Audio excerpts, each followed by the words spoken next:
Hello everyone, welcome to this episode of the Gamepodular Unfocused podcast. I'm your host, Scott, and with me as always are the wonderful Hilker and Seskra. How are you both today? Doing great.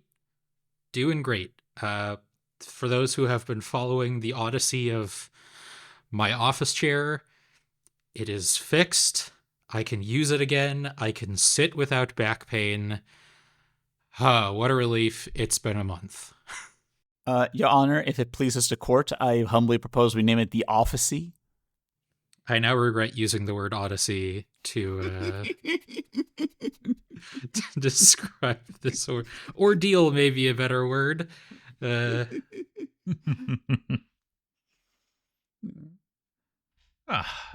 it's all sorted now. Thank God. Yeah. Oh, man. It was... You have lumbar support. I have lumbar support. Oh, I've missed it so. It is wild that, it took a month. And part of it's my fault, you know? Scheduling is hard when you're an adult, and you always have stuff to do. And even then, getting it fixed this week was not ideal because I was recovering from my COVID booster and feeling very bad. So, yeah, but it's fixed. And everything is fine. I'm not currently sitting on it, of course, because we're recording, but I look forward to being able to use it for a long time. How about you, Seskra? How you doing? Taking it chill, very easy. Definitely not a whole lot of games coming out in quick order that I've been looking forward to for a very, very long time. It's not as though at time of recording we're less than a week out from Hades 2 finally leaving early access. And then Unbeatable is November or October, right? Yep, and also looking forward to that. So yeah, busy time, and that's just games. Let's not even get into all the other stuff I've been up to. Trying to get any sort of shipping over to the US at the moment. Oh, it's not fun, let me tell you. Yeah. No. Yeah, that doesn't surprise me. And trying to get international travel sorted out. It's been a whole thing. But that having been said, the games have been good, so all is well. Excellent. Well, that's what we like to hear. The one as far as games goes is there are two specifically creature collecting RPGs coming out in October that I'm very much looking forward to, and it is so evil that they're both coming out in the same month. Those being Pokemon Legends ZA and Digimon Story Time Stranger. How you doing, Scott? Yeah, it's been a bit of a hectic month, to be honest. I won't get into that. Apart from that, yeah, nothing too much. I've got myself a new iPad. Ooh, nice. Did you finally upgrade to the J-Pad? Oh, no. J-Pad. The J-Pad was actually from Venture Brothers. Was it? Oh, right. You're right. I think, yeah, God, I haven't thought about that in ages. That was the first thing I thought of, yeah. Yeah, I've got myself one of those J-Pads now. I got one of those newest iPad Pros, the ones with the M4 chip. Mm-hmm. Very nice, tandem OLED, very bright, very colorful. Speaking of OLED screens, those of you who are in the official Gamepodular Discord will already know this, but like Seskra, I also have some international travel coming up very soon. And I was like, okay, well, I need to bring, I'm there for almost a week, so I need to bring a lot of clothes. So I don't have enough space for, a Switch or, good God, a Steam Deck. Not that the thing ever leaves my house anyway. So I was like, let's see if my PlayStation Vita still works. And it does. Ooh. And fun fact, you can still buy games on the PlayStation Vita eStore. It's not the eStore, online store. You just can't do it through the website anymore. You have to do it from the Vita itself. Okay. So I'm playing the Jack and Daxter trilogy for PlayStation Vita on my trip.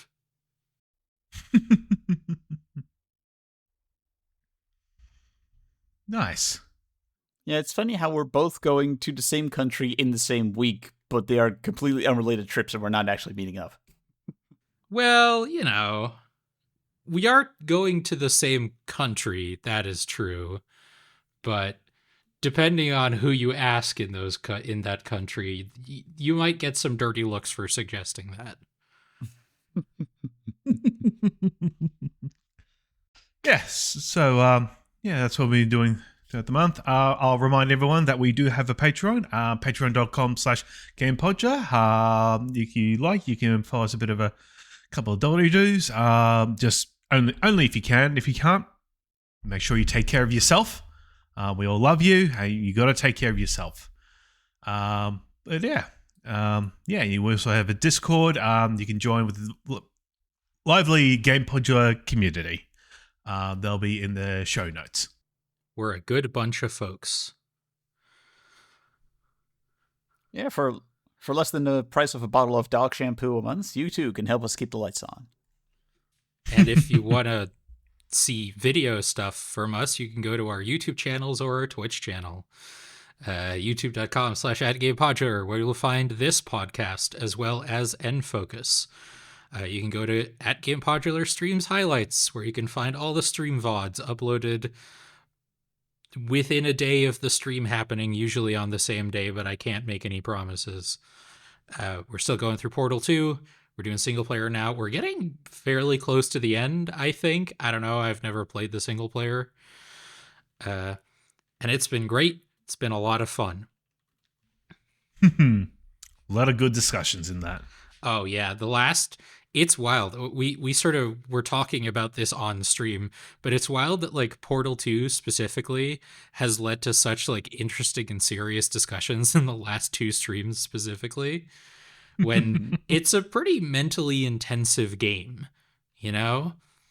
And then talking about serious subjects in, I think, like an interesting and rational way, while also trying to solve puzzles. Not maybe the best idea, but we made it work. At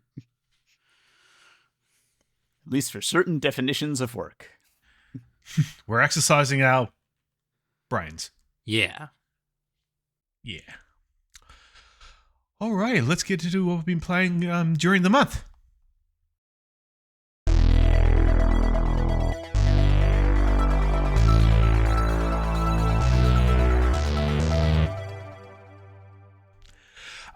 Yeah, as I said, it's been a bit of a hectic month for me. I haven't been playing too much. Actually, quite a bit of it. I've actually been playing the latest Fortnite season. Yeah, you can judge me.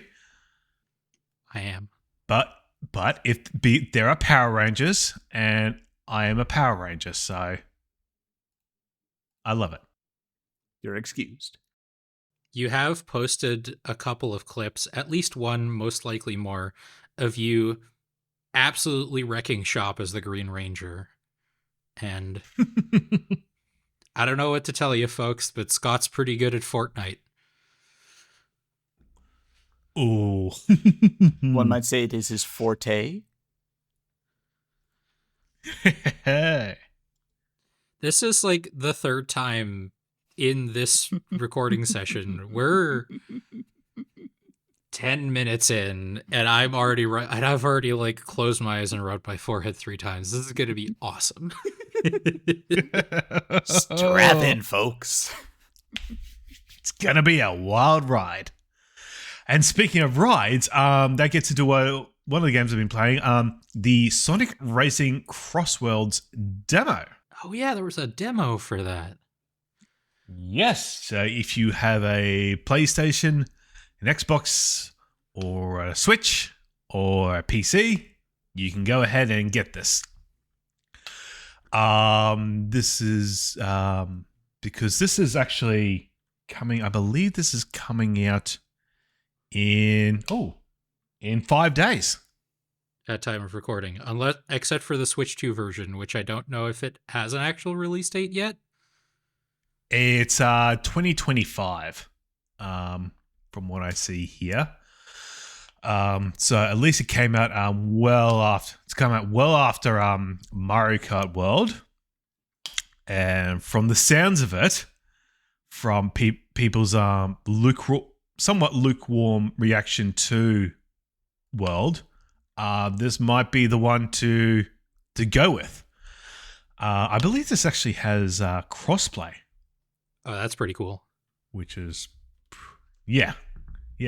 So, actually, played on both PlayStation 5 Professional and measly Switch 1. Professional looks gorgeous. Switch 1 bit rough. This because my racing chops is obviously Mario Kart. This sort of a main differentiating one, obviously except from the whole Sonic and Sega franchises. The way this operates is you start off in like the demo. You start off in the Grand Prix. You have 4 laps, but the way this works is that you do 1 lap. When you do like one course, you'll go through the course through 1 lap, and then as you get towards when you finish the first lap, you'll get a portal. And the way this works is that if you're first in line, you've got 2 portals you can go through. One's random, and then the other one is a specific one. And so you actually change the actual course itself. Oh, that's where the CrossWorlds part of the title comes in, I assume. Exactly. And when you go through that, so you do your second lap as that cross world, and then when you finish that lap, you then go back into your original course. So you only do two laps on the one course, and then one on the middle one on a random one. So that obviously changes it up. And then you do 3 courses, and then the 4th course is actually all 3 courses, the original 3 courses, but you leap into each one per lap. So it's a repeat. So it's just an interesting way of how they operate this. Obviously, this is from Sonic Universe. So you got every little bit of creature you have there. Although you are going to be getting a whole lot of guest characters. So I believe obviously Yakuza, Jet Set Radio Future, I believe Persona, Knights, Pac-Man. Any Knights representation like there was in previous I ones? believe so. I know there's a stage with Knights. Yeah. Let me have a check. Yeah, Knights. Apparently there's also Pac-Man, SpongeBob, because that's big in the Sonic universe. And there's been a bit of a leak, and apparently the final one, spoilers ahead, is Mega Man. So that has definitely piqued my interest. Yeah.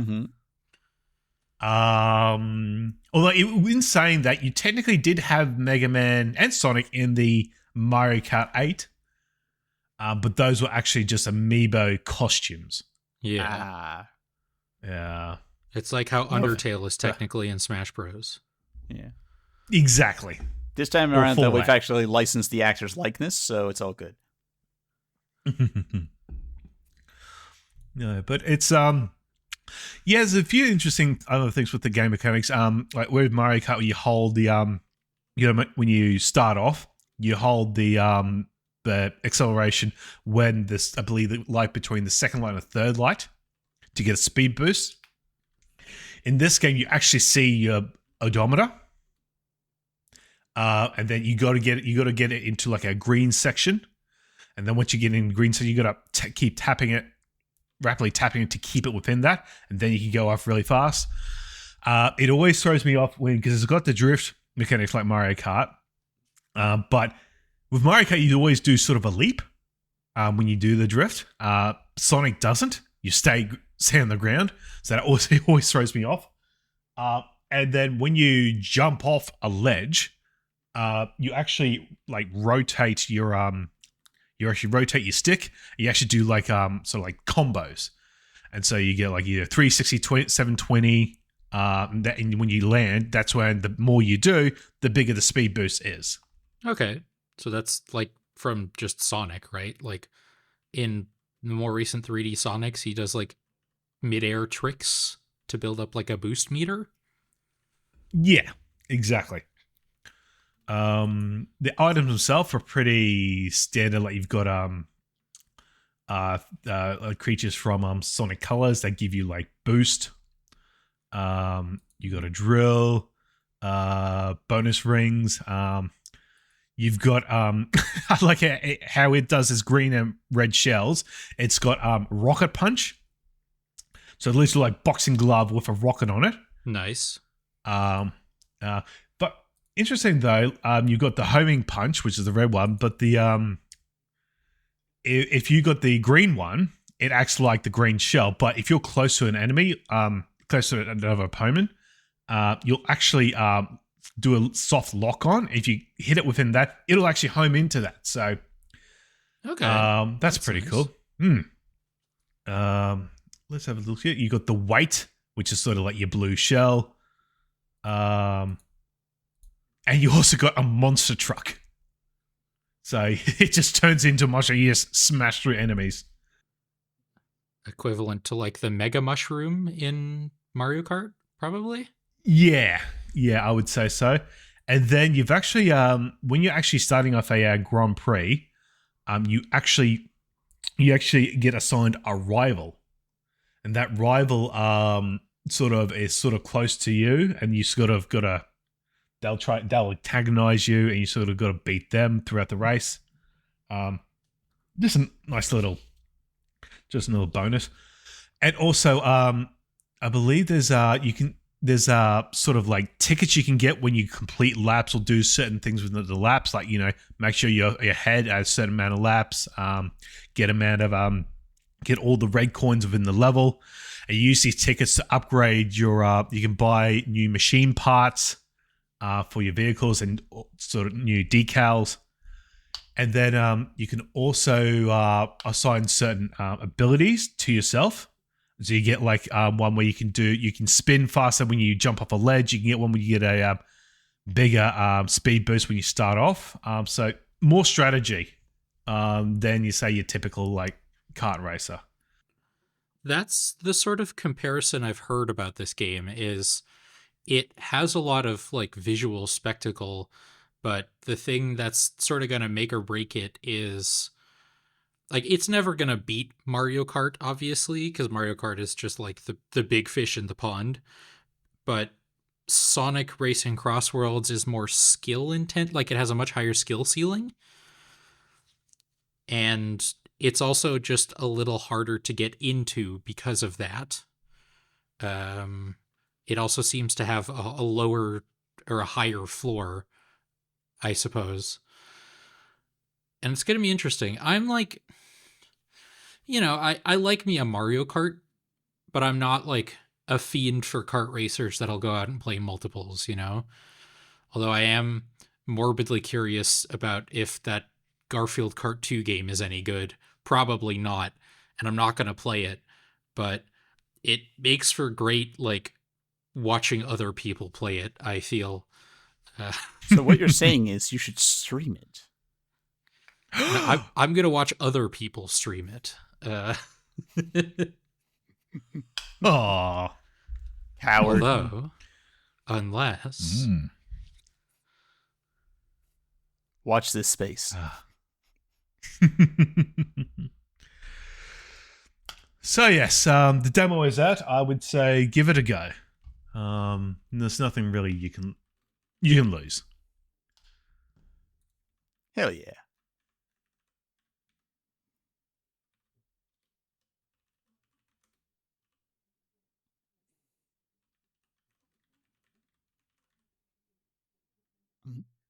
Sasuke, you've been playing some God of War Ragnarok. How's that gone for you?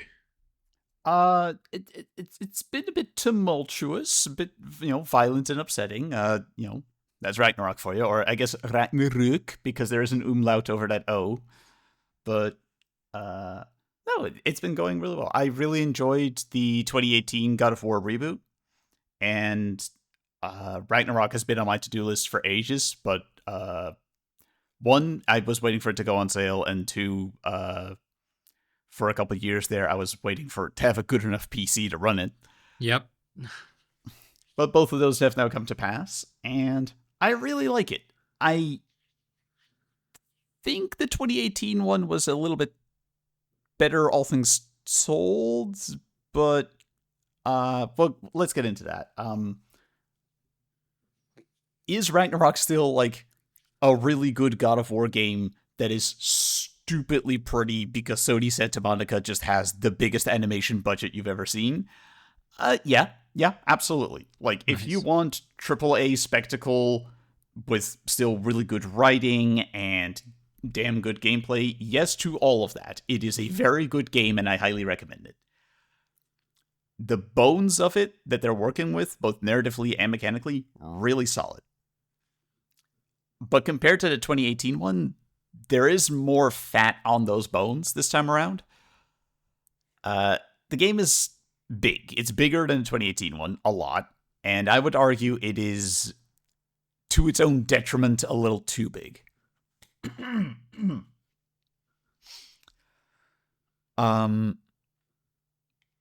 I mean that in multiple senses of the word. Like, it is long, narratively speaking, which I'm fine with because the story is good. There's a lot of side content, which contributes to that feeling of being maybe a little too long, but it's hard to just skip over the narrative content because a lot of it is stupidly high production value. Like, a lot of it is just the same, like, has cutscenes that are fully voiced and animated and go as hard as everything in the main story. So it's very narratively rewarding, very satisfying side content. I also just mean that the world you explore is stupidly big because you do go to all 9 realms along the world tree this time around. Damn. And like, not all of them are huge, but most of them are huge. And Vanaheim is enormous. Like, without going into specifics, just Vanaheim, just one of the 9 realms, is probably bigger than, like, I don't know, God of War 1, 2, and 3 put together. It's insane. Ooh. Wow. Yeah, there's so much here. And that is good in its own way, because there is a lot to do, but God of War operates, or at least the modern Gods of War, 2018 and this one, they operate on a rhythm of like, all right, combat encounter, then you do a bit of platforming, then combat encounter, then you do like a puzzle. And to be fair, that's very classic God of War as well. Like, they've been doing that since the PS2 days. But that rhythm is especially useful in the modern ones because whenever you aren't doing the combat, whenever you're just sort of traversing or doing a puzzle, that's when the characters get to talk to one another. That's when you do, your character development, you get your exposition.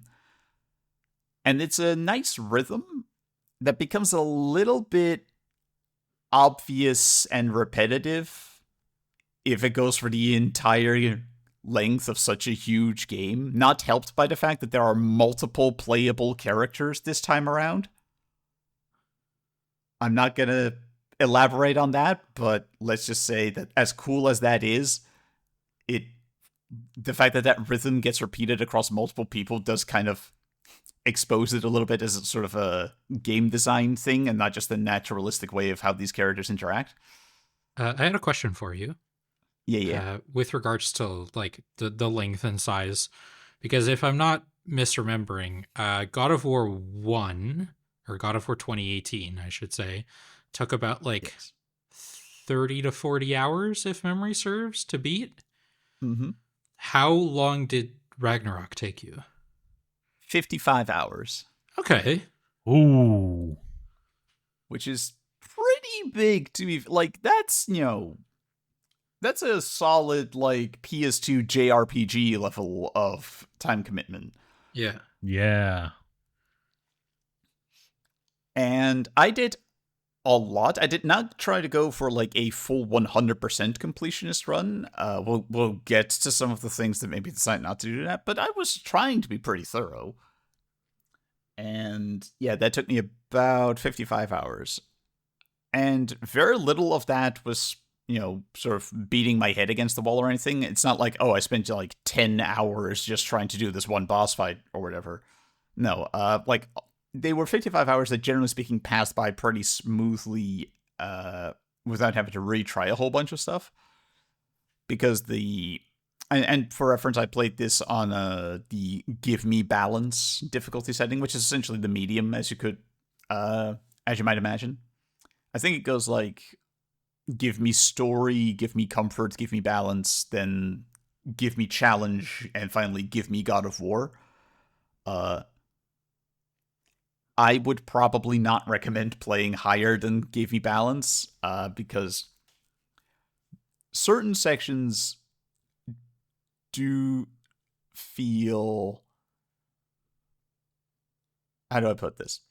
There's a type of combat that this game wants you to do that I didn't actually feel like doing very much. Because modern God of War systems have been retooled a lot to have experience points and a leveling system and skill trees. But a lot of those skill trees are essentially combo mechanics of, like,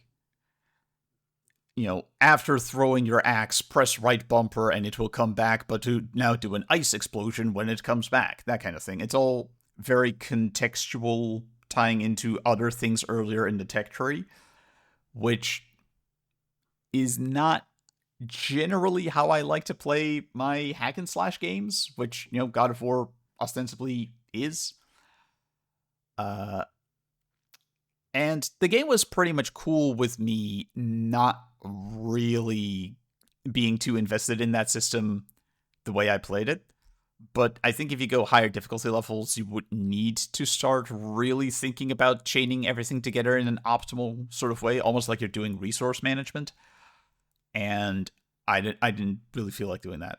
Speaking of which, I need to talk briefly about the Berserkers. If you remember the 2018 game, that had the Valkyries as optional mini-bosses throughout the game. I say mini-bosses, they were effectively full-size bosses. Yeah. And they were among the hardest things in the game. This game has Berserkers doing essentially a similar thing. And I hate them. I think they were a mistake, and I think legitimately actually there was bad choices made in those fights. Because with the exception of the first two, all of them demand that you are really on your A game with parrying, because Good a lot of start. them just do straight up unblockable attacks. All of them operate on a much higher level of speed and a much higher level of visual information than any other kind of boss fight, because a lot of them are multi-enemy, either because the Berserker is a summoner or because there's more than one of them at a time, what have you. And it's really, really hard to manage all of that. And I was trying to figure out why, because it felt to me pretty clearly that it felt like what they were going for was something akin to, say, a FromSoft type of combat experience, like a very hard sort of duel situation. And I was like, why doesn't this feel like a FromSoft? Because people made that comparison back in 2018 because we switched to using the bumpers and triggers for the attacks. This feels like they're trying to really actually do that, though, and why isn't it working? And I realized, oh, right, the FromSoft camera is zoomed out like twice as far as this one. I don't have peripheral vision. Yeah. Which That's is where I a thought you were really- going with that. Which is a really big problem when there's multiple enemies, because I'm not saying there's zero indication that you're about to die. The game does go to significant efforts to have your supporting characters be like, watch out at the correct moment. So, like, if you respond to that in time, you can, like, turn, intercept, parry. But you really have to be, like, locked in a way that no other fights in the game really demand. And I get it. It's super optional, like, entirely don't need to worry about it content. They can afford to play around with the difficulty in a situation like that. But I just feel like it's not that it's harder that's the problem. It's that I'm playing a different game. And the game I have been playing is very little help in training me for this kind of rhythm. So I ended up doing 11 out of 12 of the Berserkers. By the time I got to the 12th one, I was just like, no, I'm done. I want to see the end. I'm invested in the story. I do not care what is behind the last Berserker. Don't care. Not anymore. It's not worth it. Like, I know I said there wasn't anything I died 10 times to. The Berserkers are the exception. I did die a lot to the Berserkers. And I'm just going to give this tip to anybody listening right now. Save them until the very end when you've got the gear for them. Like, it will make them as smooth as they can be. Trying to do them early is an exercise in frustration. But okay, that's my big sort of like, wow, I did not like that gripe out of the way. What about the actual, like, story and experience of going through everything? I'm not going to give spoilers, no spoilers. But I will say, I like it. I like it a lot. If there is a thing that was, like, foreshadowed or hinted at or brought up in the 2018 game, but didn't really get its due in the 2018 game, this game will bring it up. And it will bring it up sooner than you think and more completely than you think. The designers seem to have sort of realized that we made you wait around for the entire last game in order to see this. We're not going to be coy about it now. Good. Yeah. They didn't Shenmue 3 it. Thank goodness, no. The multiple playable characters, they're well done. They're well handled. It's not like you go from playing Kratos to playing somebody else and suddenly it feels like the game has become noticeably less fun or as though the game is taking your toys away. The different characters do feel and play differently, yes, but it's not actually a downgrade in my personal experience. It's just a little bit slow, a little bit bloated. It could have done with a little bit of an editor, but I like the characters. I like the writing for the characters. Either the voice actor for Atreus was recast or just he got older, which is, valid. I should have looked that up. I apologize. I'll look it up Whether while it's you the keep same talking. Yeah.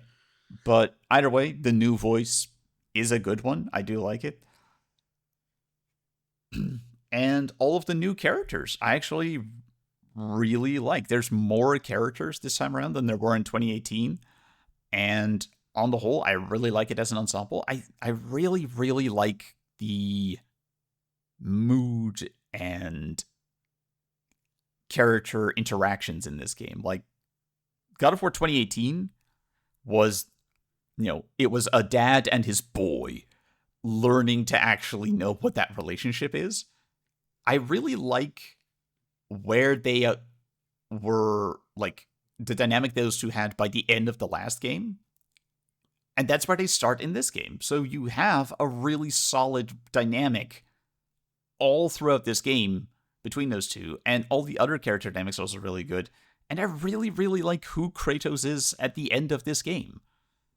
Like, the big themes and lessons that the game tries to impart, I think, are solid and even, like, touching. It's a really good game. It just needed, like, maybe one, like, more pass at the script to cut out some of the fluff and trim it up just a little bit. But, like I said, do you want stupidly high production value?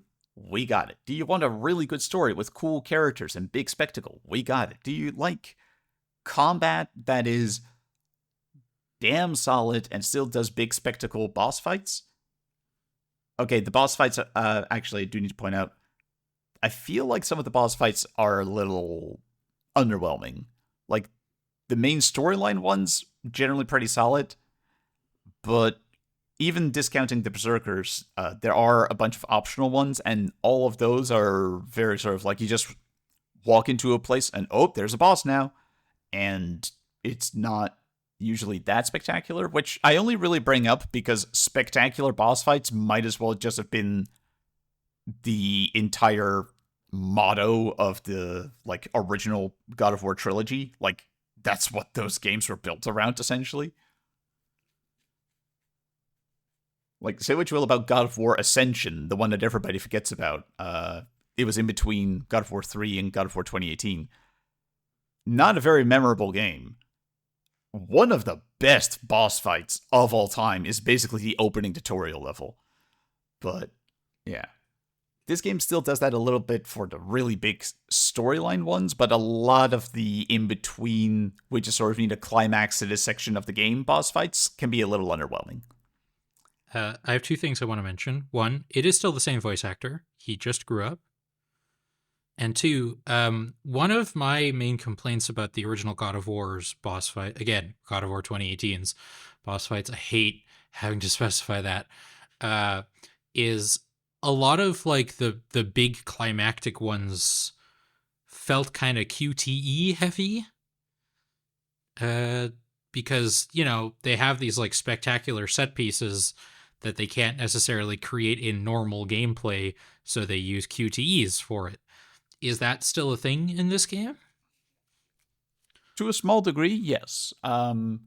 It's like compared to the original God of War games, the QTEs are massively reduced, both in terms of number and their like trickiness. Like the modern QTEs are a lot more lenient and forgiving with the like timing. Anybody who's played God of War 3 will remember that fighting Zeus is exhausting because it's like 17 QTEs in a row that have maybe like a quarter of a second where you can put in the correct input. And if you don't, take it from the top. Gross. Yes, well observed. So compared to that in the modern day where there's like maybe 3 in a row and then you're back to an actual regular fight and those 3 are pretty generous with how much time they give you, I'm totally fine with that. I don't think I failed a single QTE in this entire game. So yes, they're still there, but I think they actually do them pretty well. They don't feel like they more feel like an attempt at still they don't feel like they're trying to be a pillar of the gameplay experience anymore the way they were back in the day. They feel more like just an attempt of making the big climactic moments still a little participatory and interactive, which I'm okay with. Yeah. Cool. I was about to give some shout outs to some particular people in the voice cast, and then I realized, wait, all of those people are spoilers. I can't talk about what they do. Suffice to say, the entire voice cast does great work. In particular, I can give a shout out to Christopher Judge, the voice for Kratos. He's just so good. He's just so damn good. Like, I know the joke is that he's, 20% of his dialogue is the word boy by volume, but he legitimately actually has, like, a, like, smorgasbord of boy, like a cornucopia. Like, he can intonate and inflex that word in a wide variety of different ways, in the same way that, like, Arthur from Red Dead Redemption 2 can say sure in 28 different ways to convey different meanings. Like, it's impressive how he can switch from, like, proud boy to, like, sort of cautious boy to deeply disappointed boy. and it all works, it all reads, it's really good. I love it so much. And also, that joke, as funny as it is a little overplayed. Like, he talks to a lot more people this time around, so there's way less of the boy. Like, that's an upside of a bigger cast. Also, it's just really fun seeing Kratos do incredibly mundane things. Like, there's multiple times in this game where your, like, top of the screen objective is have dinner. Nice. And it is actually nice just seeing what these two are like in their downtime. Ooh, I should say, the game starts with a pretty heavy emotional beat. Not, I wouldn't say like a content warning thing or anything, but just note it like 4 minutes in, there is actually a tearjerker, and it's a surprisingly good one. Like, just know that going in. Like, I know it's a God of War game, and I know that the 2018 one did prime us to be like, well, okay, we're more emotionally mature this time around. Yeah, this game keeps going with that, and 4 minutes in, you're gonna be like holding back the sniffles. So, just know that going in. It's just it feels like a really good culmination of the character arc that was started. Arcs, I should say, that were started in the last game. I don't really know if we ever need another God of War after this. And I don't say that in like a judgment or like, we're so done with this is played out. No, I just mean as in like, I feel like these characters are just really good, complete versions of themselves by the end. And I don't really know where else to go. Like, switching pantheons worked well for them last time, but I don't think, like, you know, if Sony next year is like, guess what? Kratos is going to Egypt. Like, I'm not sure what he would do there that would actually be very fulfilling or satisfying. So, we'll see. We'll see. I doubt the series is gone forever, but Makes I'm them curious. too much money. We're definitely getting another one. Probably, if we're being honest, because maybe it also depends on how that TV show does. Because I know maybe, yeah, they want to make one of those. they are like those are becoming more and more of a thing, which I am excited about. I'm glad that like video game TV, prestige TV, is actually kind of taking off and becoming a big thing. And God of War is not a bad pick for it. Assuming they can get the budget for like the visual effects. And also maybe like an R rating. That's the thing that Scott and I have talked about on stream is like, I think in general, TV is a better medium for adapting video games just because video games are, especially the ones that get adapted, are generally quite long. And you can't compress the entire like essence of a video game into like a 2-hour movie, you know? Especially like, not this one. No. Like I haven't watched the Last of Us TV show, but yeah, that seems like it would have been way worse if it was a movie, you know? And Jordan Vogt Roberts has been talking about making a Metal Gear Solid TV show for like 10 years by now. Still hasn't happened, by the way. But again, that would be so much worse if it was a movie. A TV show is a great way to do that. Mm-hmm. So yeah,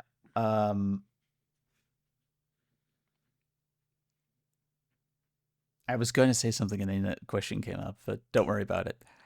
Oh, yes, I will say one thing. Maybe it's because I was being, like, pretty thorough. Not, like, 100% completionist, but pretty thorough. But I did notice I just maxed out the skill tree at, like, 3/4 of the way into the game. And, like, kind of had to really go looking for things to spend XP on after. It's like, hey, well, have I maxed out this particular runic attack yet? Well, no, not yet. Okay, I guess I'll do that. Have I maxed out the runic attack of the boy yet? I'll do that. Like, if you are being completionist,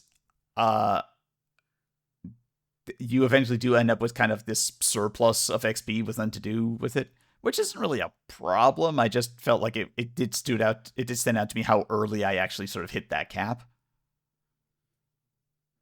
But that's a minor nitpick. On the whole, I like it. I like it a lot. I think it's a brave game that's not afraid to make big consequential decisions.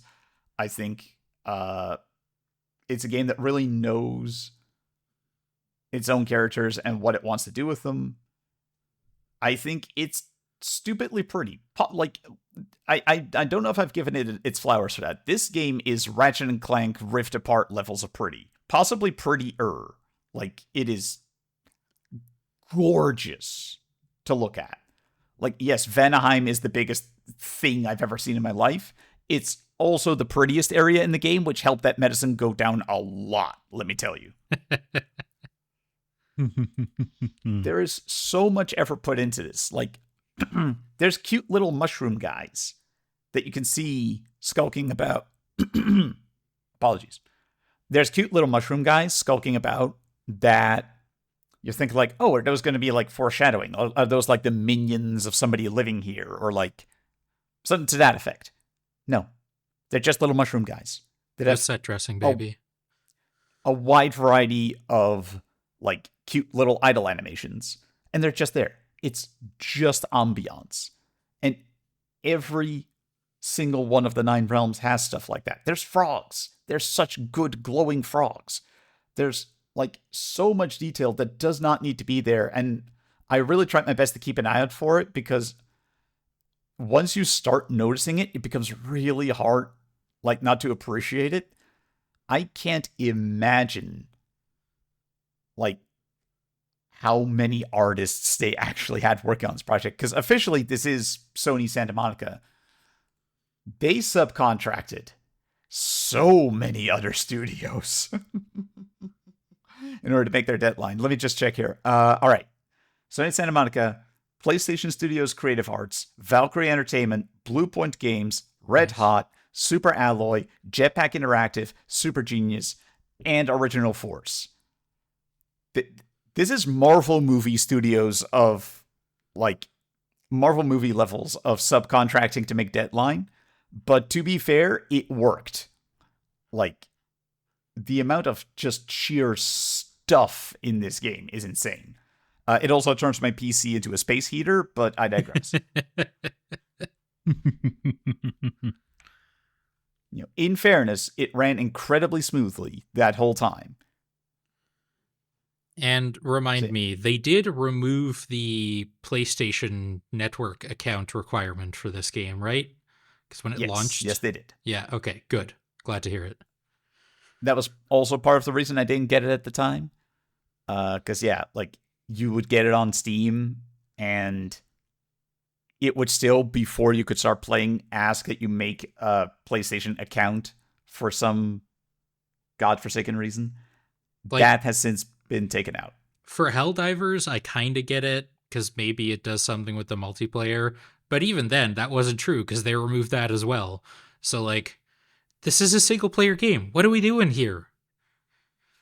Yeah, Bethesda making me do that for Doom Eternal. Why? I don't get it. So, yeah. Data collection. I think it's a very safe bet that if you like the 2018 one, you will also like this one. It's really good. I just wish it was quite as tight as the last one. The last one was really, like, also really knew what it wanted to do, but either because of a tighter budget or just a tighter vision, like, it was a little sharper, a little leaner in a good way.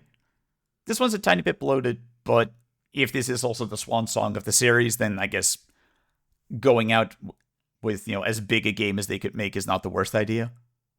On the whole, really highly recommend it. I've seen it go on sale pretty regularly.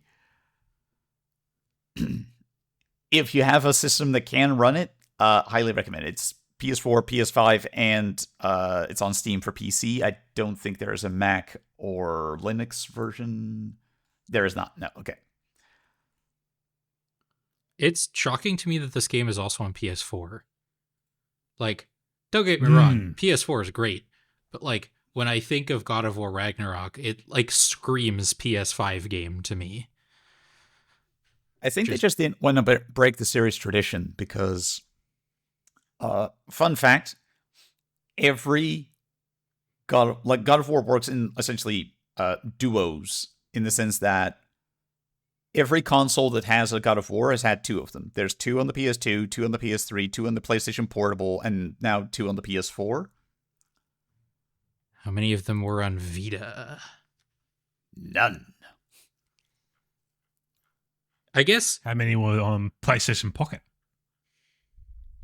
I'll get back to you on that. I guess that's Okay. technically... So, okay, how are we... Because the Vita does have God of War Collection, which is 1 and 2. Are we counting that? Because it No. is one purchase, but it's 2 games. Well, tell you what, to everybody listening, leave a comment or, tell us your thoughts about that on social media. You decide. Polls are open now. Mhm. All right. Hilka, you've been playing some Just Cause 2. Now, can I ask a question? Why? You ask me why I played Just Cause 2? Well, just felt like it. Hey. It's a good game. I can't remember. I was talking to my brother a while back, and I was cracking some jokes about, like, and then they added a grappling hook, which makes every game better, just like in Just Cause 2. And I was like, ooh, I kind of want to play Just Cause 2 again. And so I did. Playing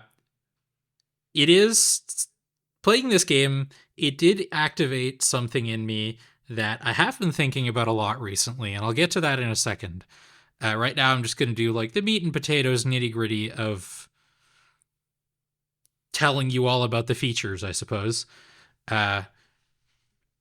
Although anyone listening to this, I'd be shocked if you don't at least know the general gist of Just Cause 2, because it made some pretty big waves when it came out. I will say it is just as fun as I remember it being, and it's also like cool that it runs in 4K, because I have a 4K monitor now. It has that same sort of GTA flavor of you go around creating chaos, and that is more game mechanic relevant in this game than it is in GTA. But theoretically, like, you run around and you shoot the bad guys, and then more and more bad guys showed up, and with helicopters and heavy armor people and stuff. It's a great time. But the addition of the grappling hook especially adds some really cool verticality to this formula, because helicopters are a prominent feature in this game. A lot of boss fights, I guess you could call them boss fights, are just a guy in a helicopter, which is kind of funny because they're very easy to beat. You just hijack the helicopter with your grappling hook. But you can do some pretty wild stunts, pull people off ledges, attach like your grappling hook to a statue, and then attach the other end to your car, and then pull down the statue to destroy it. You can attach an enemy to a like propane tank, and then shoot the propane tank, and then it flies away, taking the bad guy with them. And those are some of the things. What you're saying is it's a very elaborate Hank Hill cosplay simulator. Like, you can do some wild stuff with just the grappling hook, and I've not even scratched the surface of it. I've seen some videos like in the Steam community section on YouTube and stuff of people just going absolutely ballistic with it, and it's that kind of just twist on the open world crime sandbox that makes me really, really like this. Because I love that formula. I'm a big fan of the Saints Row games, specifically. Haven't played the new one, probably never will. I mean, I got it free via Epic, so maybe I'll try it, but I've heard it's extremely mid. Anyway, the narrative gist is you are Rico Rodriguez, CIA agent extraordinaire and possessor of infinite parachutes. You have come to the fictional country of Panau, which is basically just Indonesia. Like, everything, all of the names are just in... I'd have to double check if it's in Bahasa Indonesia or Bahasa Melayu, I believe it is, Malaysian or Indonesian, but they have the same root origin. It's that sort of, and the architecture is very that part of the world, and the way people talk and their accents are very that part of the world, but it is functionally fictional. Not functionally, it is literally fictional, but very similar to Indonesia. And you're here on a CIA mission because you think someone has gone rogue, and then stuff disintegrates from there. It gets more complicated, it gets more difficult, you encounter different factions, and ultimately you run into the dictator of Panau. And this is sort of why I wanted to talk about this game, is the thing that I mentioned at the beginning. This game's really fun, but because I am a games critic and I have pretty relatively tuned critical senses, I couldn't shake the feeling that I was going to do a think piece about it. Mm-hmm. And it's because this is... I think you could make a decent argument for this game being imperialist propaganda. Mm-hmm. As was the style at the time. Yeah. Mm-hmm. Because, look, the activities of the CIA are no secret. Like, especially in South America. I kind of sound like a conspiracy theorist to some people when I talk about it. There are just lots of unredacted documents you can read about the way they interfere with governments, to put it very mildly. Mm-hmm. And it is pretty wild to see a lot of those activities being done in this game. Admittedly, the dictator in this game is actually a dictator, you know, like full-on propaganda trucks, radio stations that cover up your activities as being like, ah, yes, the military base that he blew to smithereens was actually just a gas leak. And don't even worry about it, everybody. And there's military presence in basically every place that people live. And so in game, it's supposed to make you feel not terrible about killing every member of the Padawan military that you come across.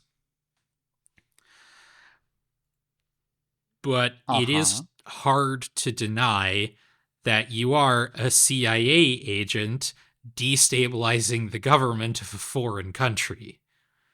Yep. Under the pretense that the CIA has actually used in real life to do that. Mm-hmm. And that just makes me feel kind of weird.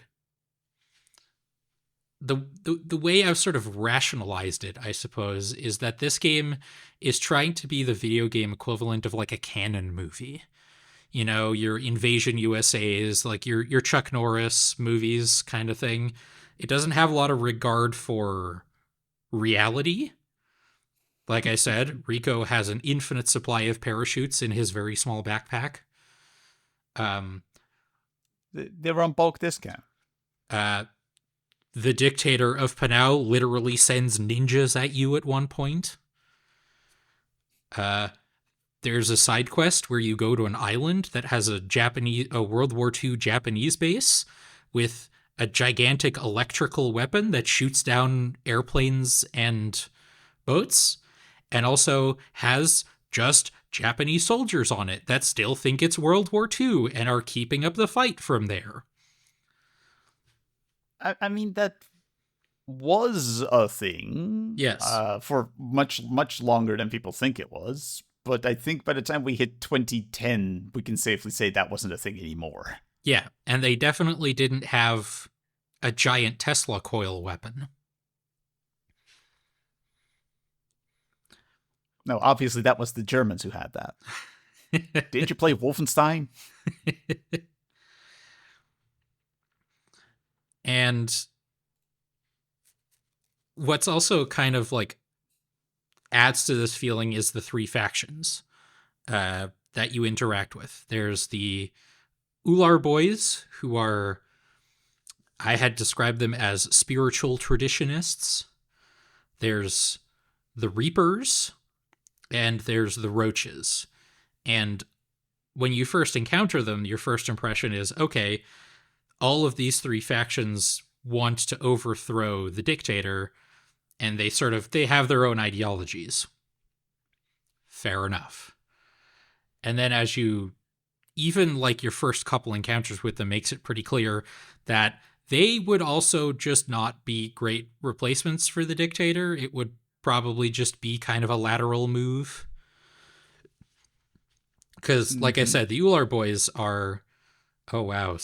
My autocorrect, because I wrote this part on my phone, changed it to Ultra Boys. I'm just reading.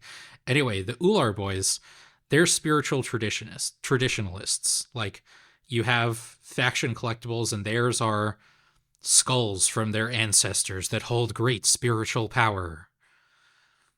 And so they would probably not be very well suited to rule a modern nation with, like, airports, you know? The Reapers claim to be communists, basically. Every time you interact with their leader, she calls you comrade, the whole shebang.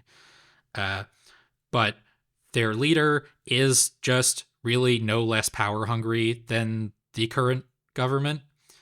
And the Roaches are led by a guy who is very blatantly, clearly in it for the money.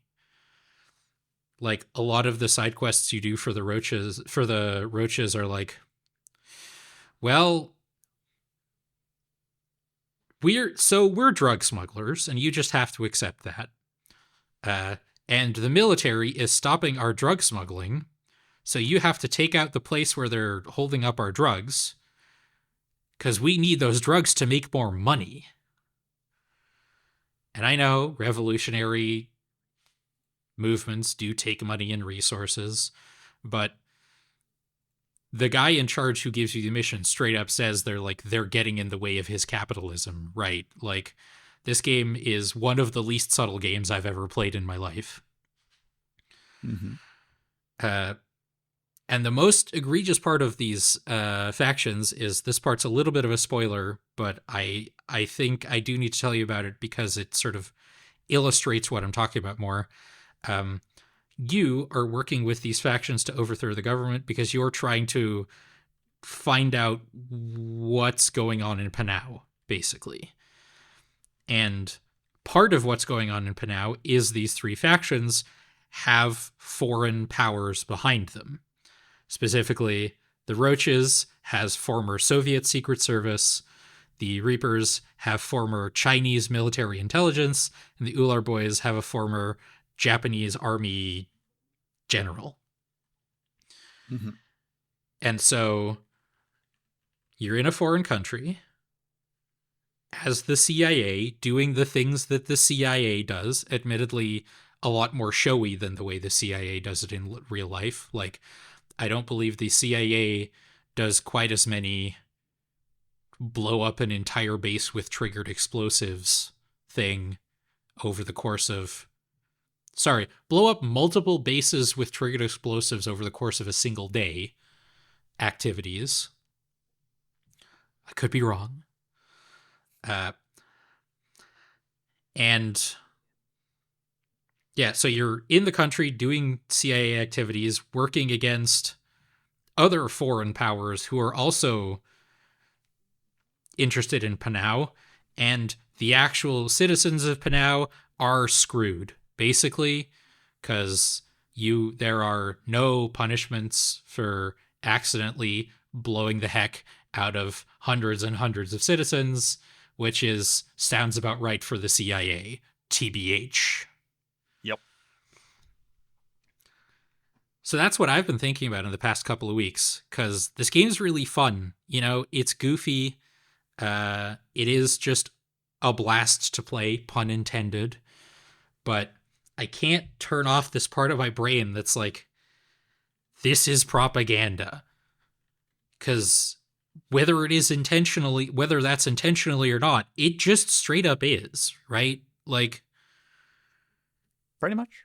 and that's a very frustrating, I hate that I'm using this word, a dissonance that I have in my head as I play this. And a lot of games from the era did do that. Like, there's a lot, the Call of Duties of their time, the Tom Clancy games from that time. Those have only gotten weirder and more jingoistic as time went on. Yeah. But also, like, the Far Cry series. Like, there's a lot of, like, just drop an American into random foreign locale. They'll stabilize it by destabilizing it. Yeah. And I at least, again, I can rationalize it a little bit by saying, well, at least it's kind of goofy about it, but that doesn't really stop it from being propaganda, I suppose. And that makes me sad because this game's really fun and I will continue to play it because, I have critical thinking skills and can recognize that and still enjoy it for what it is, I've talked many times on both our podcasts that I'm a big fan of cop shows, and the phrase propaganda exists. I've talked about that concept in regards to Marvel's Spider-Man, and also I've just watched seasons and seasons of like CSI and Criminal Minds and The Mentalist and Castle and Elementary, and I could go on. And I realize, a lot of those shows are like, but what if the cops were cool and good, actually? Which in reality, they very much are not. And this game is the same thing, but for the CIA, which is arguably even worse. In unrelated news, I think I'm never going to be allowed into the United States after this podcast, but wasn't planning on it anyway, so no big loss there. Hi, NSA. But yeah, should you play Just Cause 2? Absolutely. It's a real good time. I will warn you, maybe it's the way I have my stuff set up, but the audio settings in this game are a little wonky. Like, I turned down just the music, the sound effects and stuff. When you have a cutscene, it seems to forget that you change the volume of the music. So the music is really loud, but the dialogue is still at the level you set it. So look out for that, I suppose. That is like the one weird technical thing I can say about playing it these days. But like, it still looks very good. Like, the environments are still cool and gorgeous, and it plays great, even if the control scheme is a little weird, but nothing you can't get used to pretty quickly. Some concessions did have to be made for the grappling hook after all. But just keep in mind that the CIA is not as cool as this game is making them out to be, I suppose. I've watched American Dad. I know what the CIA get up to. Exactly.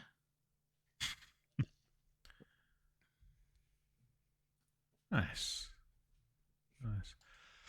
Well, I've been playing something completely different. I've been playing a game called Aggelos. I don't know if I'm pronouncing that right.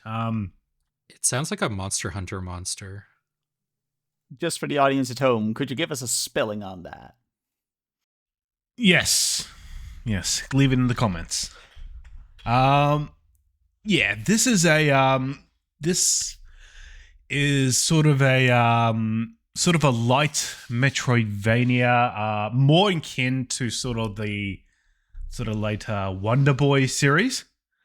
This is effectively I say it's a 16-bit platformer.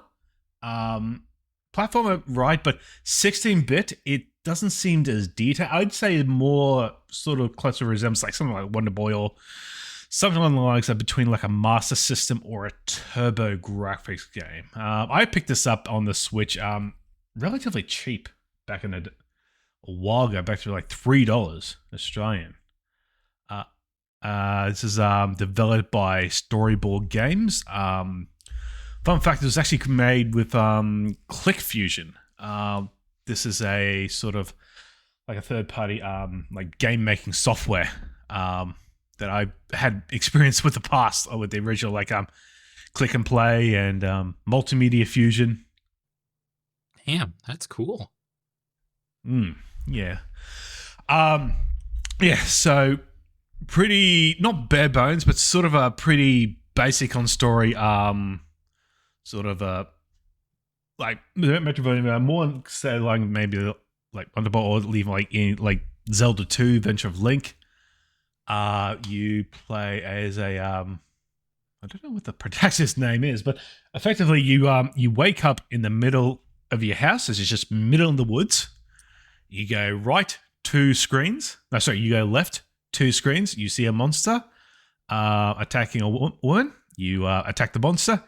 The woman declares that they're actually a princess, and they take you back to the castle. And apparently they the king thanks you for saving their daughter, but it turns out there's an evil force coming in, and you got to get the 4 MacGuffin elements. Classic. It doesn't get more classic than that, I think.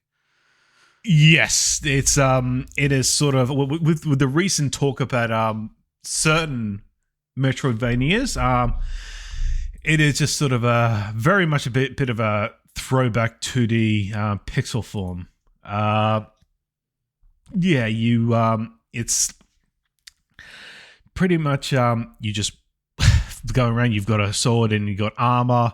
You can upgrade by new swords. It's not too complex. It's sort of later on you get in the game, you get a new sword. It's a bigger sword. You will get ones that have certain traits. There is one where it will increase the damage when you're underwater. And there'll be like there's an armor piece where it allows you to go through a very hot place. You don't lose damage because it's sort of like Metroid when you get into like volcanic situations. This does look more like the Metroid side of Metroidvania than the Vania side of Metroidvania. Like, obviously it is like a fantasy RPG in the way that some Castlevanias are, but in terms of like the progression, it looks more Metroid. Yes. I would say the progression is not as complex as, say, something like Super Metroid. There is a leveling system. The leveling system, you just, when you attack enemies, you gain experience, and that experience will, I think, increase your damage to enemies and what you can take in. Interesting, the way this game works is that it's somewhat lenient in towards save points, but when you die, you don't actually. It's not like a Soulsborne game where you lose all your experience with that. You only lose about 10% of your experience. And the checkpoints are new to far off, so it actually tells you if you want to continue or end. So if you really don't want to lose your experience, like really don't know what, it has also counter to how many times you die. So if you don't want to put anything towards it, you can just quit out of it and reload your latest save. Okay. Yeah. Traversing around the place, you get set when you go into like a castle dungeon. You work to get the certain abilities. These abilities have sort of a meter where it's interesting. The way it works is that you got one where you sort of do it. You got one button for a ability meter, and you do the button combination. So you get one where you get one ability where you press up and A. You'll end up throwing an arc, and it's like an item that actually turns certain things into a platform, so you can jump up onto it. Oh, that's cool. Also with certain enemies. There's a cool one where if you're underwater, if you press down plus A, you get into a bubble, and if you're on the surface, the bubble will actually allow you to float to over to long ledges. It also acts as sort of like a defense shield. It's not infinite. It will run out. But if you're underwater, it'll allow you to actually basically swim up. So that's nice. cool. And then you got one. At the moment, I've only done up to the third dungeon, and that allows you to shoot a fireball, but it also allows you, if you hold the button, it allows you to create like a portal, and then if you do another one, it allows you to open up another portal, and then you can use that to warp from one place to the other. This sort of works if you got like a wall that you can't go through, but the fireball can get through. You can shoot it and then just go across the wall. And based on like the trailer that I'm seeing on Steam, moving between the portals also damages enemies that are between them. Yes. That's cool. I haven't had too many. Early on in the game, it's fairly straightforward. It's not too difficult. When I got to about the third dungeon, that's when it sort of kicked me. I died a few times just because the damage input was considerably high. But this is sort of somewhat of a low key sort of a Metroidvania. You get ones nowadays. They really, you got specific movement. You got, a lot to lose if you do end up dying. This one, it's a bit more chill. Yeah, is what I'm saying. Yeah, there might be some insect-based Metroidvanias that are slightly punishing in certain areas, shall we say. Yes, this is not like that. You still get some difficult bits, but they're sort of more like difficult enemies. But no, I've just been because I think the last sort of game I'm playing, this is Dragon Quest I was playing. And sort of trying to keep a sort of a low, chill thing, and this is sort of scratching that itch. I've had it for a while. I've actually I ended up because what I ended up buying the bullet and getting a 1 terabyte micro SD express card. Ooh, for the Switch 2. Beautiful. Yeah.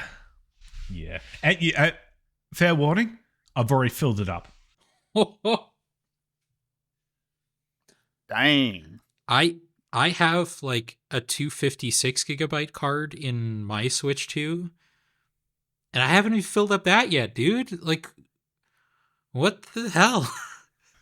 I mean, I've already got that. I still had the 256 card that I had, and that's filled up as well. So, yeah, wow. I got a lot of Switch game. Okay, yeah. But this is sort of allowing me to. I can actually. Once I've beaten this, I can actually just delete it off. Yeah. It's still in my account.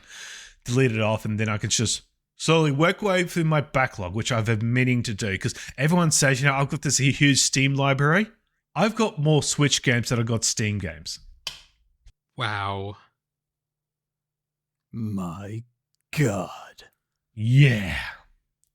And that's not even, I haven't even gotten all the id Software games that are like 20 gigs each. I haven't installed those.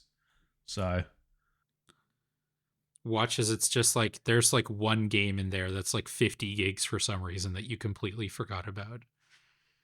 Oh, not for the Switch one. Switch 2 got Cyberpunk. That's like I think 59 gigs. So wow. And then Apex Legends is apparently like 79. Jeez. Ooh, I should briefly mention about God of War real quick. Uninstalling it was a very good feeling because that cleared up 180 gigs off of my hard drive. Oh my God.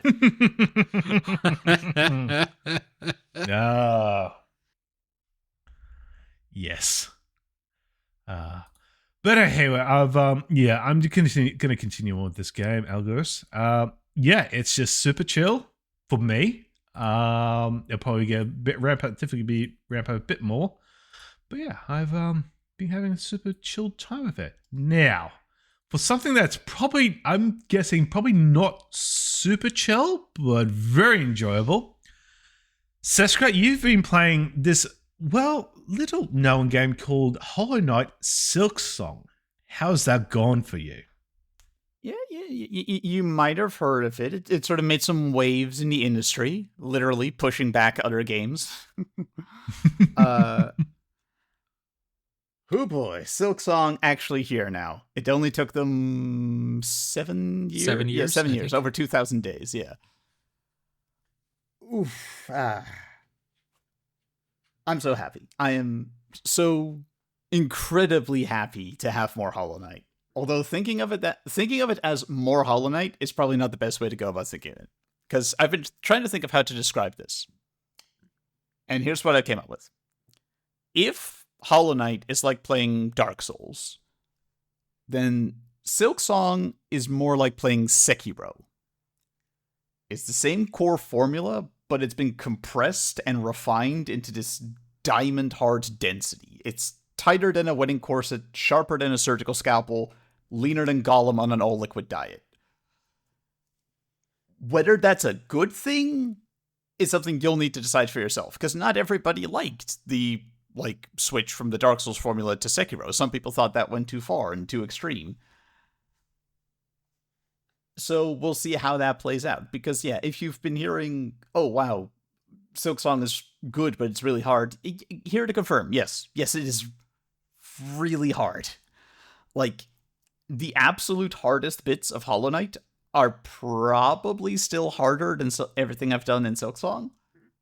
But just on average, the day-to-day traversal, getting from A to B, doing, like, normal boss fights along the way, is noticeably harder, like, than just about anything in original Hollow Knight.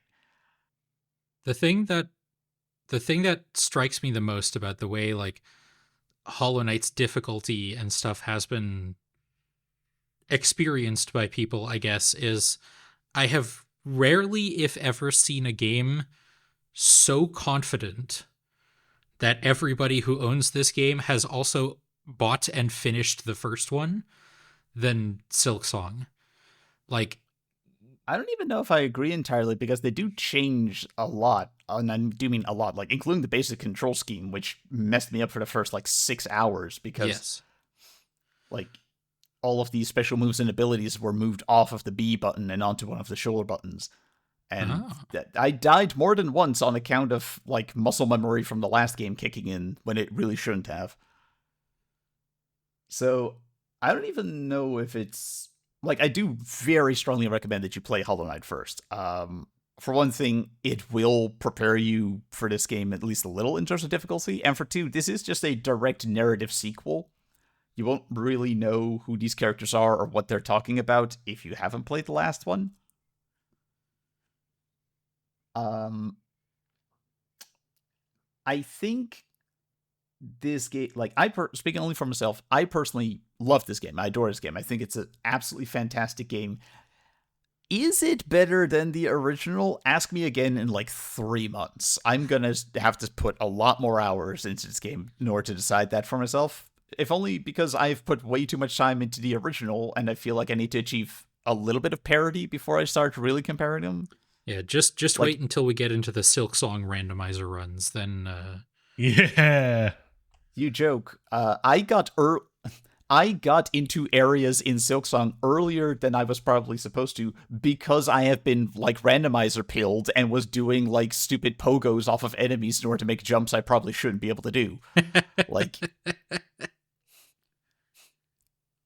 The randomizer will be coming, don't worry. I might even stream that, who knows.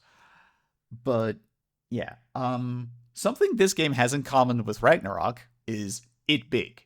It real big. I tried to think of a way to quantify it, and what I came up with was, okay, original Hollow Knight and Silksong, let's count just how many individual maps are there for you to find or buy in order to fill out the world map. How many individual map items are there for you to acquire? By my count, original Hollow Knight, there's 14. Silksong, there's 27. Oh my god. Wow. And on average, each of those zones is significantly bigger than anything in the original Hollow Knight. You have this game is showed me giant. A little bit of the map and the way it looks, Yes. and oh my god. It's a little overwhelming, but unlike in God of War, where I feel like it's actually too big for its own good and it's sort of detracting from the experience, not a problem in this game. And there's a couple reasons for that. Number one, the average traversal and rhythm, even though it's hard, I would say is faster. Hyuka, you've mentioned that one thing you didn't really like about original Hollow Knight is it felt a little slow and sluggish in terms of the movement. That's correct. Have I got news for you? This game solves that problem handily. You start off with roughly the same movement, but it does not at all take long for you to get a sprint button. And Hornet ends up being a much, much more acrobatic character than our little Bug Knight back in the original ever was. So getting around the place is a lot faster. Also, another thing this game does better than Ragnarok is fast travel. Ragnarok kind of actually had not great fast travel. Like, there were not enough fast travel points, and they were spaced really far apart. It was not actually very helpful. This game has a lot more of them because it has 2 different fast travel systems with a point of overlap. I need to give them so much credit for that. If you're going to have multiple fast travel systems, make like a changeover station where people could switch. And they did. And I'm so grateful because it means, like, if I suddenly got an ability that I knew, wait, I can totally use that on the other side of the map. Getting to the other side of the map, generally speaking, took me less than like 3 minutes if I put my mind to it. So remind me, because original Hollow Knight did have a fast travel. It had like the bug train. The stack stations. Yeah, stack station. And traveling between benches was only something that was modded in, right? Correct. Yes. Yeah.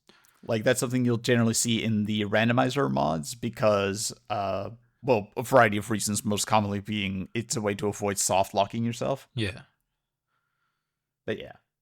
Original Hollow Knight only had the stack stations, and you could, like, you eventually got a teleportation ability where you could, like, set a destination as your go-to warp, and then from that moment on, you could warp there. That was pretty limited in terms of its actual usefulness, to be fair. Really only tended to come up if you were playing the vanilla game and wanted to get the god home, but I digress. This game, it's got 2 different fast travel systems. They have a point of overlap, and average traversal is way faster. Also, this game has a better map than God of War Ragnarok. The map in God of War Ragnarok is honestly not very good. It's not really detailed enough to give you a clear sense of, like, yes, but I'm on, like, the 3rd intersection now. Do I take a right or a diagonal right? This map won't let me see that clearly enough to be helpful about that. The map in Silksong is a lot clearer, a lot more helpful in that regard. How does it compare to the map in original Hollow Knight? Other than the fact that it is, like, twice as big, equally useful, I would say. Okay. Like, you can get pins to highlight important things in the same way that you could in the original. That system worked really well. I will say, in the original game, if you entered a new zone, the guy who would sell you the map to that zone was generally pretty easy to find, not that far in, with 1 or 2 notable exceptions like Fog Canyon. But generally, you wouldn't really have to go looking for him very much. Silksong has changed that. The map is both easier to sort of, the map person is both sort of easier to miss. He's never, like, explicitly hidden, but is easier to miss on account of there often being, you know, a fork in the road early on, and if you pick the wrong tine on that fork, you can get very deep in not having a map. So it's easier to miss. And also, even if you are on the right fork, the map person might be actually pretty far in, so there's a little bit of going around blind, which can sort of contribute to a sense of it being a little overwhelming. But then once you do have the map, it becomes very easy to sort of get your bearings. And in general, like, I very frequently found myself saying, wait, seriously, there's another zone? Like, an entire new zone here. Like, I've been going in the northwest direction for the last 4 hours. I found 2 other zones in this direction already. We're still going. Like, that sense never gets exhausting or like, oh my god, just be done already. No, it just is this constant reminder that, yes, this game really was in development for 7 years, and yes, it really does show, actually. Where did it go all those 7 years? Content, baby. So much content. And in terms of like the art, the ambiance, the animation, the music, all of it is on point. Like all the same original artists and animators and the composer from the original are back again. They're all doing great work.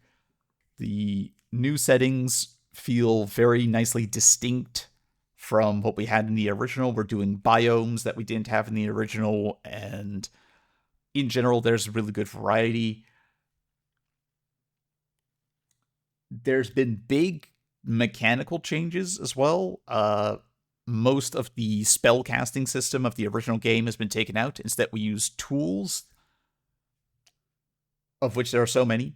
So many. Like, the tools are arguably also a substitute for the crest system from the original, the charm system from the original game. If we just focus on like the tools that you actively use and that consume resources, I think I got 18 of them in my run compared to like 4 spells in the original. It's pretty bonkers. And that does kind of contribute in a way to the Sekiro comparison, because like in the original Hollow Knight or in Dark Souls, a lot of the time, if you do an optional thing, your reward is something that will most likely make you more powerful. It'll be like an Estus upgrade in Dark Souls, or it'll be, a Mask Shard in Hollow Knight. It'll be something. It might be incremental, but it's something that will eventually result in a direct numerical improvement. Sekiro and Silksong do a lot less of that, because so much of what you find is a tool that's really useful for certain scenarios, but does not really constitute a like blanket, the game will be easier for you from now on kind of progression. There are upgrades like that in the game. They are rare and require a lot of effort, and I do mean a lot of effort. One of the upgrades I got for my needle, the basic weapon that Hornet uses, was a quest consisting of 5 sub-quests, and each of those quests was, generally speaking, pretty involved, including one that, I'm not going to give specifics, but let's just say, Hyuka, I've mentioned to you the flower delivery quest in the original Hollow Knight, right? Yes, we have in fact talked about it on this very podcast. I think in the last episode with the Hollow Knight randomizer runs. Yeah, it's a colossal pain in the butt, because you fail the quest. You have to start the quest over if you get hit even once. Mm-hmm. So deliveries are back in this game, but don't worry. They're not, it's not a one shot, one kill situation anymore. Like, the delivery you need to make for this sub-quest for your needle upgrade, why that has a health bar of 6 whole points. But it's not just a health bar, it's also a timer. Oh no. Oh. Yeah. I'm sorry, you're trying to sell me on this game, right?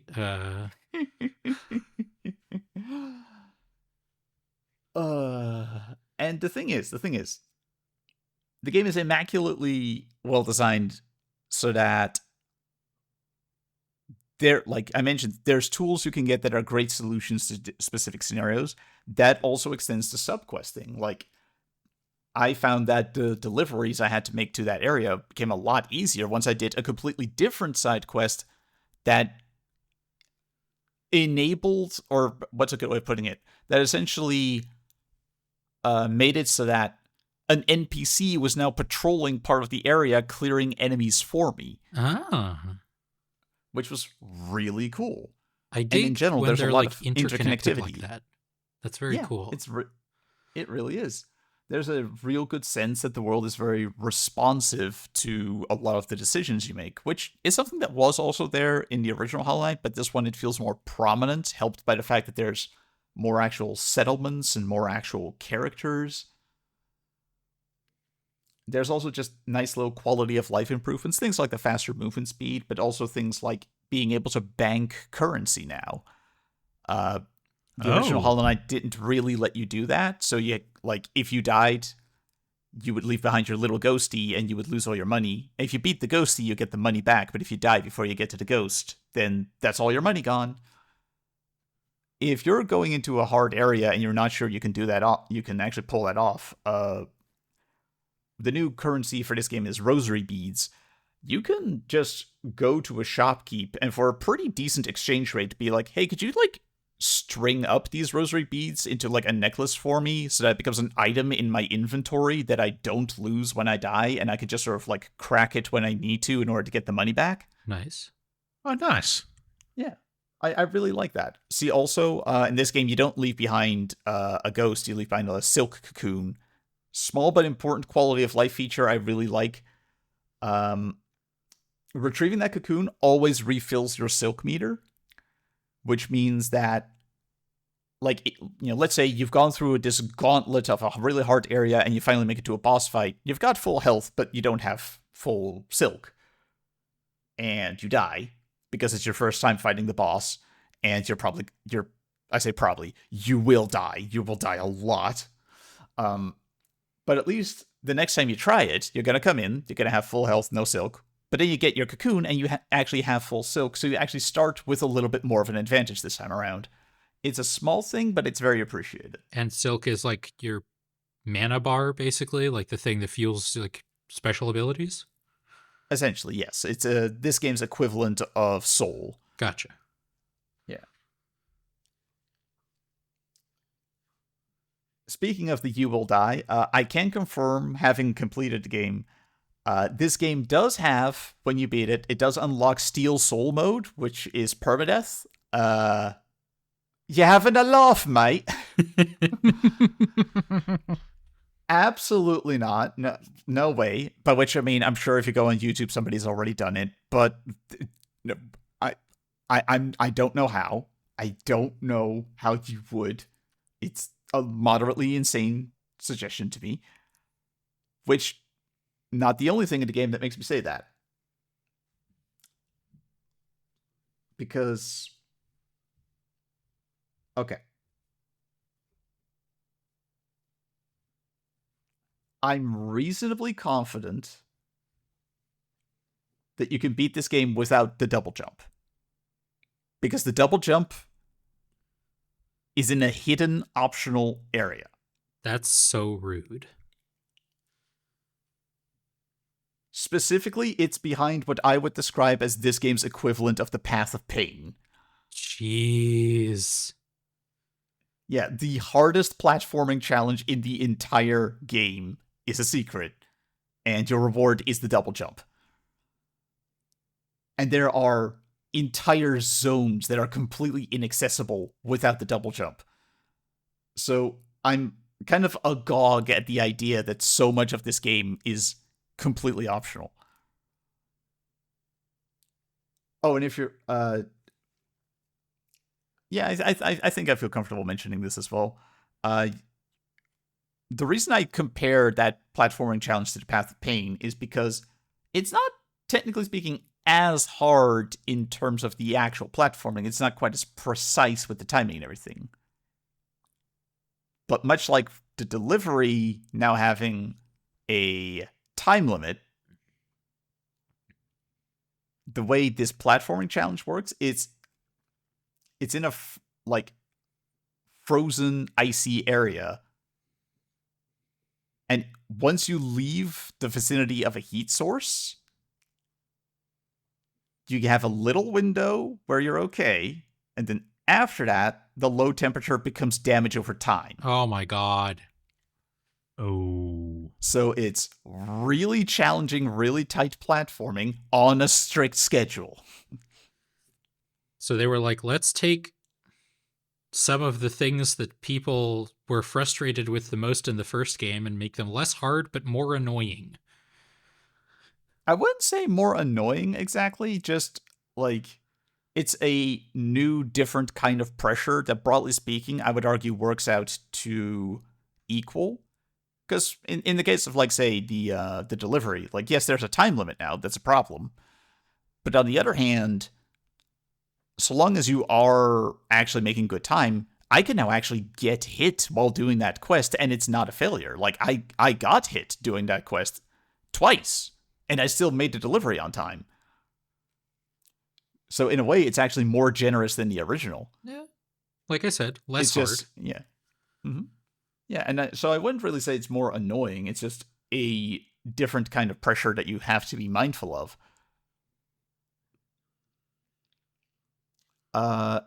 I can confirm that there are multiple endings, much like in the original. I will not elaborate further for fear of spoilers, but let's just say I wasn't surprised to find that out. Yeah. Because, yeah, it's Team Cherry. That's what they do. Like I said at the start, I don't know yet where this ranks compared to the original. Because, for the most part, I think that the changes to the difficulty and the combat and the platforming were done very confidently and deservedly so, because I think a lot of the time they did really nail it. They clearly had a very strong vision and it really worked out. And there's almost no technical issues I found. I found like one bug. Okay, I just realized that's a really poor way of phrasing it. I found one technical issue. I found like 200 different bugs in this game, but I found one technical issue. Which is like, there's a boss fight where in the preamble to the boss themselves showing up, there's a couple little enemies. And sometimes I did have a problem where one of those enemies could get essentially like stuck in the geometry, and then I couldn't kill them, and so the boss fight would never actually start, and I would have to reload from the nearest bench. That was annoying. But that was like the only thing I found. And I think as hard as it is, it's implemented very well. My gut says right now that I think Silksong will turn out to be a better game. But it is undeniably a less accessible one. So, again, highly recommend having played the first one, well, first. And I'm curious to see if there's going to be any more tweaking, because I actually did not play this game on release, fun fact, because I was still busy beating God of War, and I knew that if I stopped and dropped everything to play Silksong, I would sort of like lose my place in God of War. I would sort of forget what I was doing, what I was supposed to be keeping in mind. Yeah, I don't like interrupting games when I'm playing them, is my point. So I was like, I'll finish God of War, then I'll do Silksong. And so I missed out on the original first week experience of Silksong, which, as I understand it, was even harder. Because Team Cherry did release a big patch that was like half a gig's worth after the first week, based on user feedback, where they, well, for the most part, some of it was, bug fixing. Sorry, technical issue fixing. Well, some of it was also bug fixing. Yes, some of it was also bug fixing, because some of the bugs were too hard, as it turned out. So we'll see how many more patches like that there are. Like, we'll see what shape this game ultimately ends up assuming. I know, if I'm not misremembering, there's going to be... The next patch is not going to have any balancing things, although they have said I think they're going to do more. It's just the next one is just like technical things. Yeah, like that boss fight that I had. Par exemple. One little thing that did repeatedly annoy me, I'm making a conscious effort to not say bug me, that annoyed me on occasion while I was playing, is in the original Hollow Knight, there was what we would call pogoing. Like, you jump and then you slash down, and if you get the timing right, that means you can bounce off of like enemies or spikes or what have you. That is still a thing in this game, but by default, it's diagonal now, because that's sort of how Hornet attacked downward in the original game, and they preserved that, attack and animation for this game. Makes sense. Yep. The change of direction is, I think, fine. It makes it harder, because now when you're pogoing, you need to be mindful of multiple axes of movement in a way you didn't have to be quite so much in the original, but that's fine. My problem is that the hitbox on it can be pretty finicky. There's, like, I ran into a fair few times when I'm pogoing diagonally towards a hazard, and Hornet's hitbox makes contact with the enemy, but the Needle's hitbox does not. Pardon? So I pogo, and I hit them, but emphasis on I hit them, therefore I take damage and I don't actually pogo. Like, that's something that came up in both combat and platforming, and it did annoy me, and if I had, like, one actual request of Team Cherry, as it were, it would be maybe see about tweaking those hitboxes to be a bit more generous. If you're curious, there is a workaround, because among the bajillion things in this game that they spent those 7 years on, movesets. There's completely alternate movesets and fighting styles. I found 5 of them.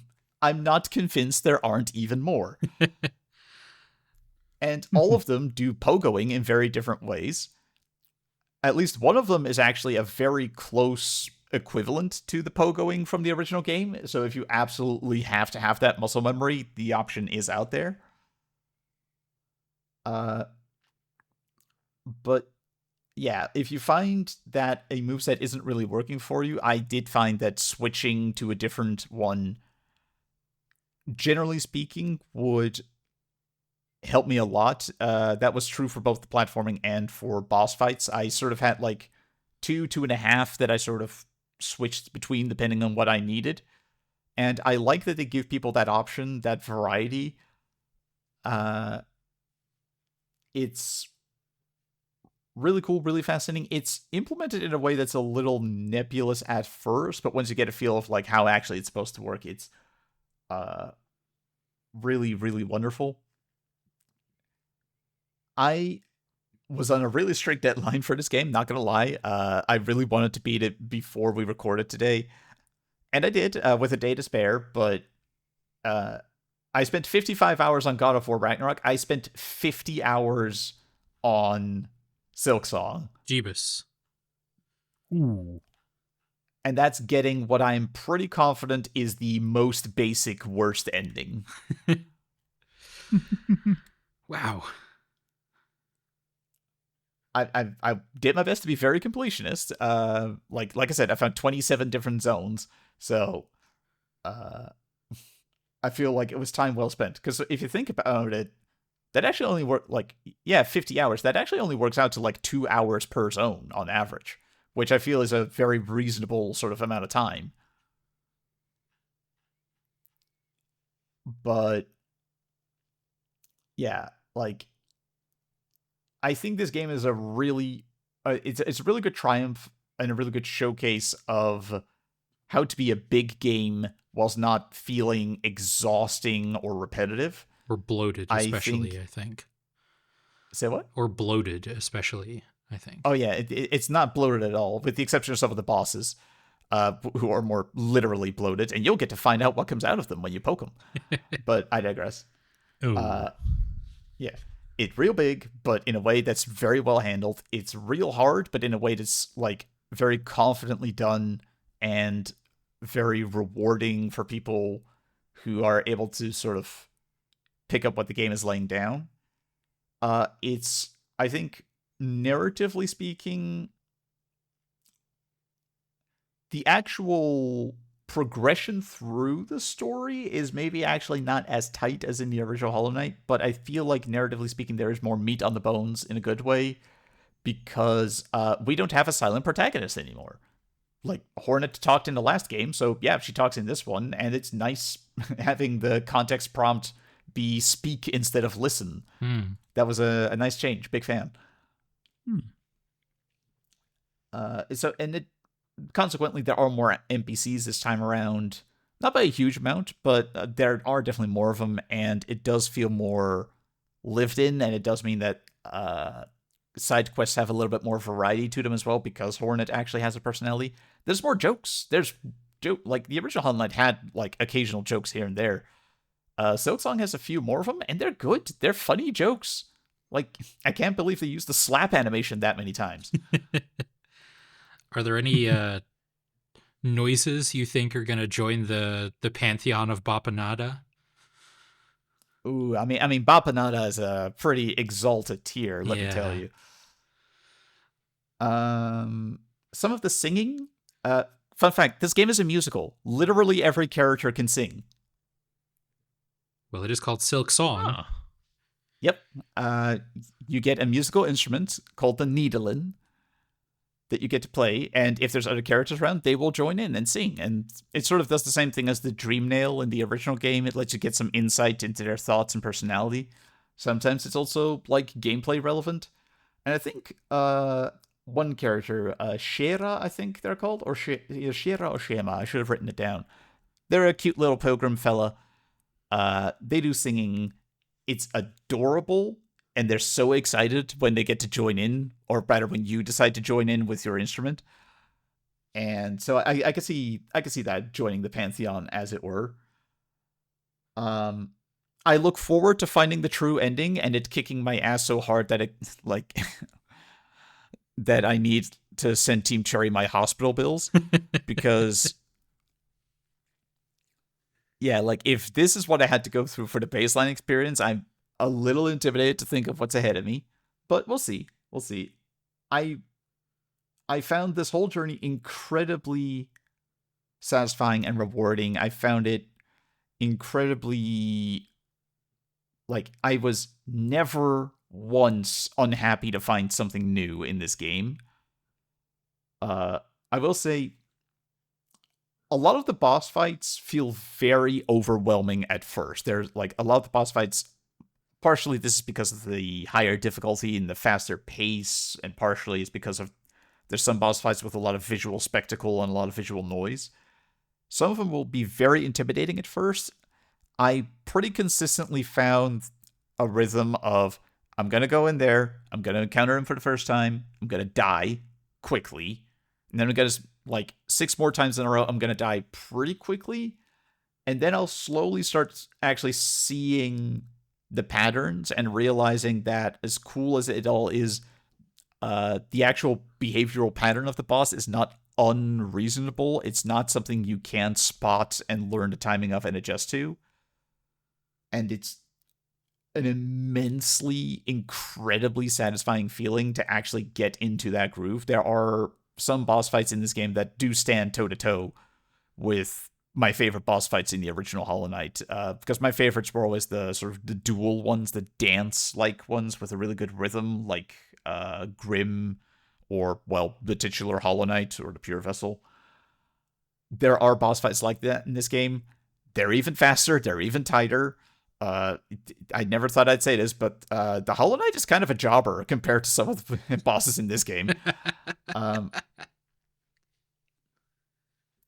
But the incredible, like, deep exhale when you finally beat a boss that you've been struggling with so hard is immensely... I cannot really even convey how good that feeling is. And it, for me at least, it makes it worth it learning them, adjusting as I go. Because very often it'll be like, okay, I get overwhelmed. After a couple tries, I kind of get the rhythm. Then a little bit later, I feel like I'm hitting a little bit of a wall again, and I'll change something based on what I've seen. Like, I'll change my moveset, or I'll change the tools I'm using. I'll change the special move I've got. Something.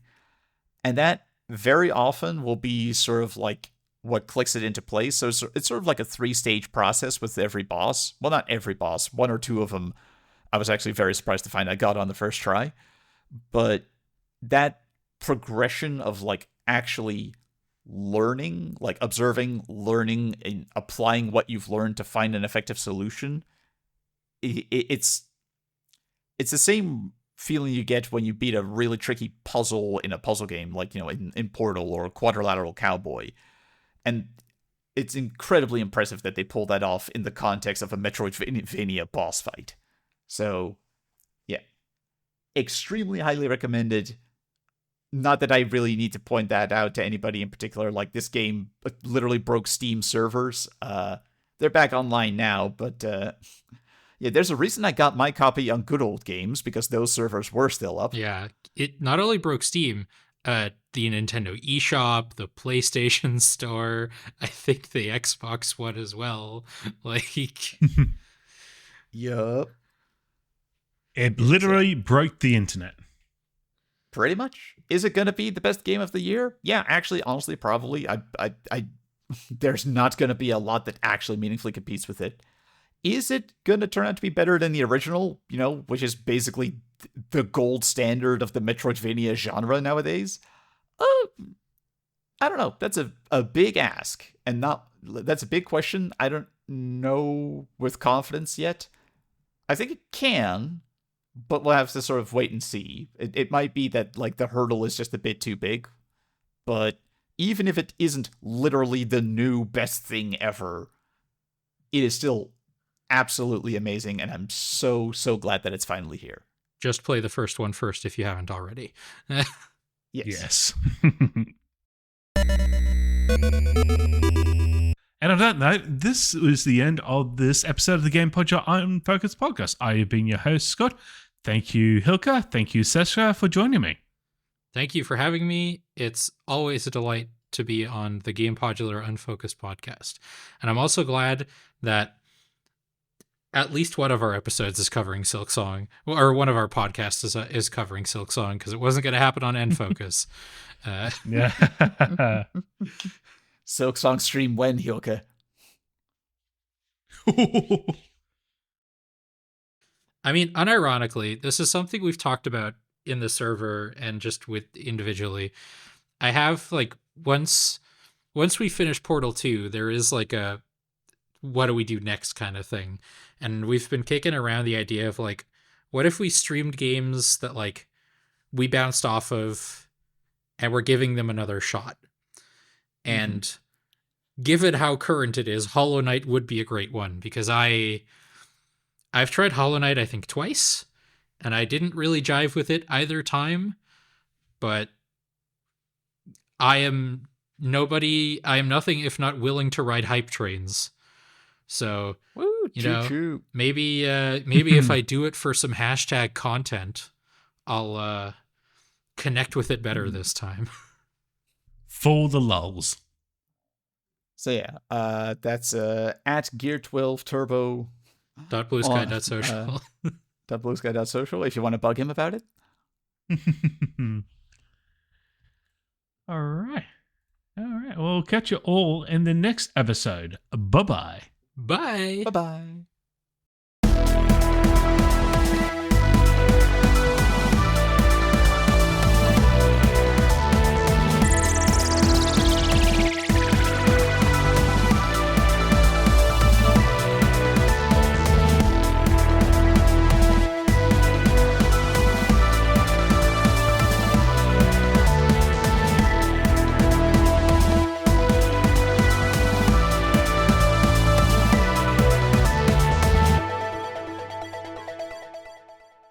Thanks for listening to this episode of the Gamepodular Unfocused podcast. If you enjoyed this episode, please leave us a review on iTunes. It really helps us get noticed. You can also listen and subscribe on other podcast services such as Spotify. Make sure to check our other show, Unfocused. Be sure to join our Discord server to interact with the lively Gamepodular community. Follow us on Mastodon, Blue Sky, YouTube, Twitch, and gamepodular.com for updates, news, and other content. Links are in the show notes. If you would like to support our shows, you can buy us a coffee or become a Gamepodular Patreon. The details for both are on our website. This episode was edited by myself, and you can follow me on Blue Sky at ScottyJman. You can also follow Hilka on Blue Sky at Gear12Turbo or on Mastodon at Gear12Turbo at kind.social. You can follow Seskra at Seskra the Spider at bsky.social, albeit at your own risk. Thanks for listening.